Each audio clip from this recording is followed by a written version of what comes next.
I hope you had a good day. You know mine was good. Mine hardly ever goes bad. I think I've had like 3 bad days since I got clean almost 7 months ago. But I got through them, and you can too. It's just a trial, man. It don't last long, so just don't pay attention to my hair. I'm trying something new, and I didn't finish it, so. But anyways, okay. I wrote some good notes today while I was at work. Alright, this is called Unresolved Pain. Why do I call it Unresolved Pain? Probably because that is what begins addiction. That is all of it. I mean, it's just that simple. It doesn't have to be a complicated process or a scientific fact, you know. Pain is the cause of addiction. When something unpleasant happens in our life, whether it hurt us, you know, change us as just a human being in general, men do really bad stuff to you, whatever. Either way, we're unable to find that resolution, which we don't know how to handle it, right? I mean, I didn't know who to talk to. Nobody knew how I was feeling, and I was scared, you know. I didn't want to be me anymore, and I didn't know why it happened to me. So it made me very uncomfortable being me, and that's why I tried to commit suicide.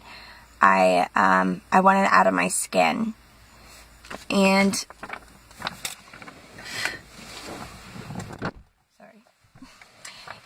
I cut all over. I only have a few scars, and I don't know how, but I cut my face, I cut my arms, I cut my belly, I cut everywhere. I wanted out of my skin. I didn't want to be me anymore. And so, my little stepbrother found me on the floor. And, when he got off the bus and, went to Children's, and they put this cream all over my cuts on my face and everywhere. And, yeah, I was in the mental ward for 2 months. So, even after that, you know, seeing everything that I saw in there, and still, you know, when I finally got out of there is finally when I told my mom what they did to me. And it was pretty much too late. I mean, there was nothing anybody could do.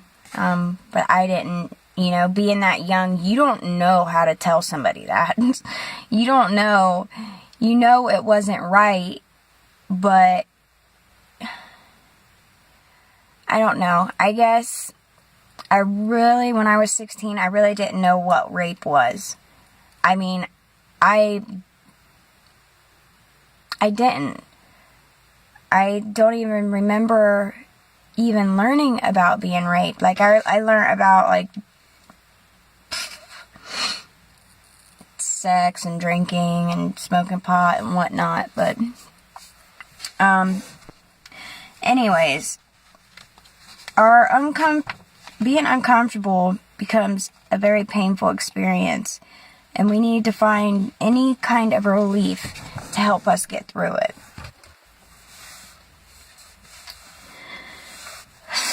So, what did we do? We sought comfort in remedies and medication. When we got older, we looked for answers to help us with the pain by talking to doctors and whatever, looking for that magical pill. You know what I'm talking about. Just the power to have the power to speak, so we can cover the pain and get on with our lives. That's what we do. And if we get antisocial, that helps too. You know, that helps you be social sometimes. You know, I know a lot of people that don't like talking around people, and then as soon as they get high, you know, bam, they're, you know, talking Tammy.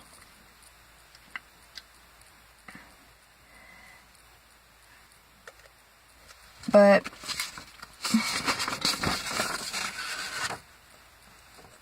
some, you know,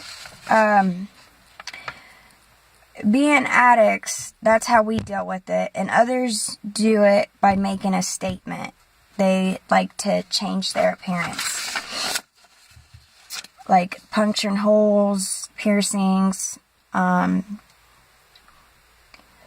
their hair. I mean, to a lot to mask the pain of what they've been through or what somebody has done to them. I mean, no, not everybody with piercings and, you know, hair color or whatnot has something wrong with them. That's not what I'm saying. I'm just saying maybe a lot of people that do that have been hurt, and that's how they cover it up. Because like us, we use drugs, but none of it helps by just drawing attention. Does not bring attention to the reason for the act. Like, this is the same problem with drugs. They draw attention, but is like why society and treatment tries to be a cure, because it becomes a pitfall failure, because we're going after the symptom and not the root of the problem. You know, we all want symptoms, and we all want that instant gratification, you know, like to be better, like right now. But they also don't realize like that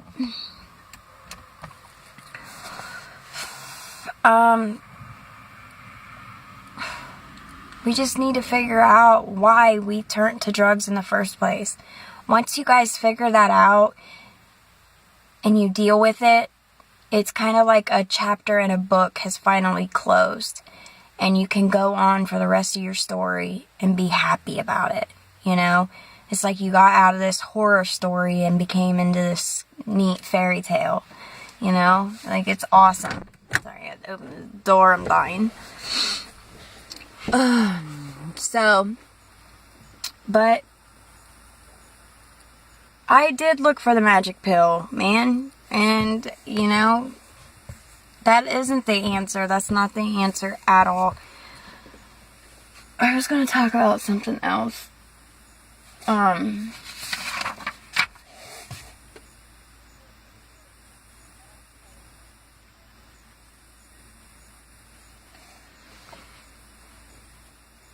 I don't know. I guess just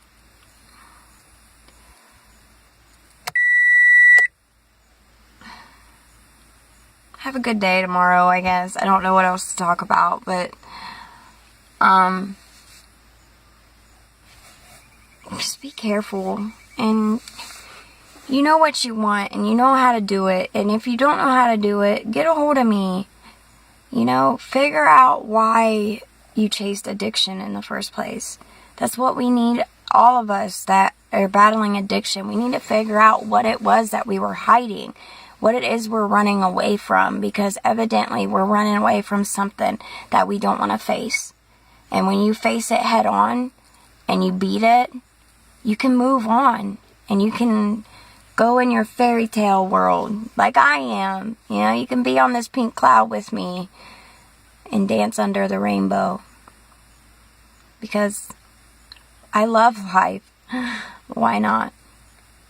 It's beautiful. Oh my god, these mosquitoes. I'm about to go ninja on their butts. But, alright, I'm going to let you go. Because they're going to make me mad. And I didn't bring my off. So, but pay attention to the little things, man. And don't take your life for granted. And you don't have to cover up your hurt. You know, face it and talk to somebody about it and get it out. You know, get medication if you have to. Not Xanax or anything like that. Get stuff to make your head level so you can concentrate on getting away from addiction. Because if, like I've said before, if you don't get that taken care of, it's going to be harder to get off of stuff.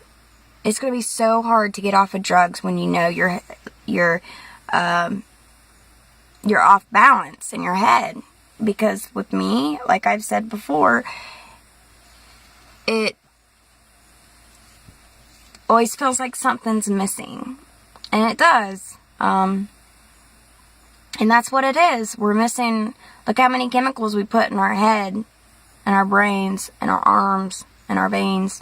You know, like, we have to expect something is not going to be right with our heads after all that. I mean, come on, 13 years of taking pills and 6 years of using a needle in my arm, that is going to mess up somebody's head.